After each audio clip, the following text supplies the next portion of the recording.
रोशन, ये है मसीह का प्यारा वचन, ये है वचन प्यारा। परमेश्वर के धन्य नाम की महिमा हो। प्रभात मनन के सत्र 2270 में आप सभी का बहुत ही विनम्रता के साथ स्वागत करता हूं। आइए आज का मनन के लिए हम पढ़ते हैं याकूब अध्याय 3 पद 17। पर जो ज्ञान ऊपर से आता है वह पहले तो पवित्र होता है, फिर मिलनसार, कोमल और मृदु भाव, दया और अच्छे फलों से लदा हुआ और पक्षपात और कपट रहित होता है। कल के मनन के दरमियान मैं आपको संक्षेप में ये बताया था कि याकूब यहाँ बताने वाला वो ज्ञान क्या है जो ऊपर से आता है। वो पवित्र शास्त्र का अध्ययन करते समय पवित्र आत्मा की मदद से हमें मिलने वाला यीशु मसीह का दर्शन है।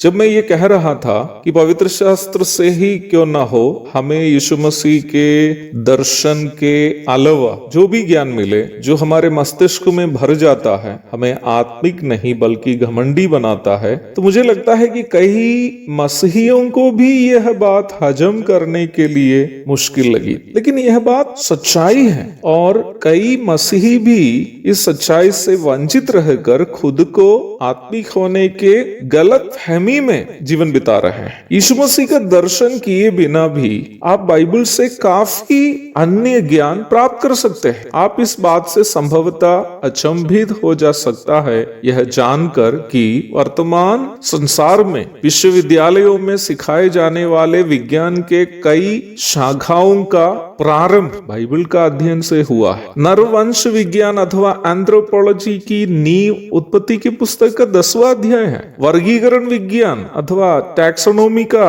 स्पष्ट परिभाषा आप पहला कुरिन्थी 15वां अध्याय के 39 से 41 तक के भाग में देख सकते हैं। परमाणु के विभाजन के बारे में किसी भी वैज्ञानिक दुनिया में खोज करने के पूर्व निम्न विषय की चर्चा प्रेरित पत्रस की दूसरी पत्री के 3 अध्याय में की गई थी। खून में प्राण की उपस्थिति का जिक्र सर्वप्रथम मूसा ही लेवी व्यवस्था की पुस्तक में किया था। मैं कितना उदाहरण आपको दूं। बाइबल वास्तव में विभिन्न प्रकार के ज्ञान का एक खजाना है। इनमें से एक भी ज्ञान खराब भी नहीं है। सभी ज्ञान संसार में मनुष्य के जीवन के लिए किसी न किसी प्रकार फायदेमंद भी है। पर आपको यह बात याद रखनी है कि इस प्रकार के ज्ञान इंसान को यद्यपि ज्ञानी तो बनाता ही है पर आत्मिक नहीं बनाता है। इसी प्रकार के अन्य कई ज्ञान भी बाइबल में है जो हमें ज्ञानी तो जरूर बनाता है पर आत्मिक नहीं बनाता है। बाइबल के पुस्तकों के नाम, बाइबल की पुस्तकों की भूमिका, इस्राएल का इतिहास, सृष्टि का विवरण, स्वर्गदूतों के बारे में ज्ञान, इब्रानी और यूनानी भाषा का ज्ञान, समय के अभाव में मैं आगे नहीं बोलना चाहता। इन सभी बातें ज्ञान तो जरूर है पर इस प्रकार के ज्ञान केवल मस्तिष्क में ढोने से कोई आत्मिक नहीं बन सकता।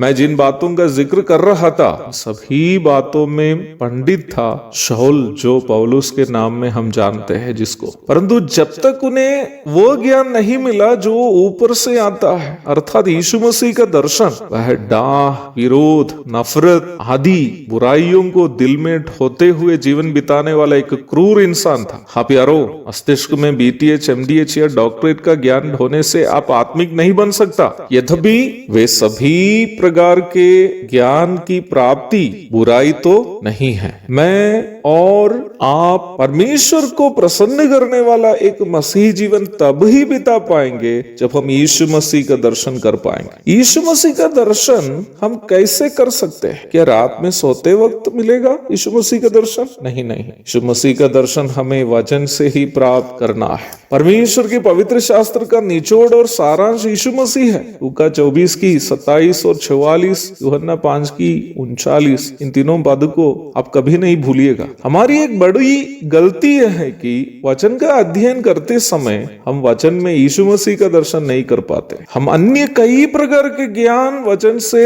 हासिल करते हुए भी यीशु मसीह का दर्शन करने से हम वंचित रह जाते हैं, क्योंकि हम वचन अक्सर अपने लिए नहीं दूसरों के लिए सीखते हैं, दूसरों को सुधारने के लिए, अपना ज्ञान का प्रमाण दूसरों के सामने रखने के लिए, अपने आप को एक अच्छा वक्ता के रूप में दूसरों के सामने साबित करने के लिए, नहीं तो बहुत सारे लोगों की तारीफ बटोरने आदि के लिए। इन उद्देश्यों से जब हम वचन का अध्ययन करते हैं तो हम ज्ञानी ज्ञानी तो जरूर बन जाते हैं पर आत्मिक नहीं बन पाते हैं। परंतु वचन में जब हम यीशु मसीह का दर्शन करते हैं तो हम स्वयं सुधारने लगते हैं, हमें अपनी कमी घटी दिखाई देने लगते हैं और हम अपने जीवन में यीशु मसीह के स्वभावों को लागू करने लगते हैं। और सही आत्मिकता वास्तव में यीशु मसीह के स्वभावों में अपने आप को बदलना ही तो है ही। हमें तो यही ज्ञान हासिल करने की जरूरी है। प्रभु दया करे। इस विषय का अधिक अध्ययन हम कल करेंगे। तब तक के लिए आपसे विदा हो जाता हूँ। प्रभु आप सबको आशीष दे। आमीन। पापी को मुक्ति का द्वार है,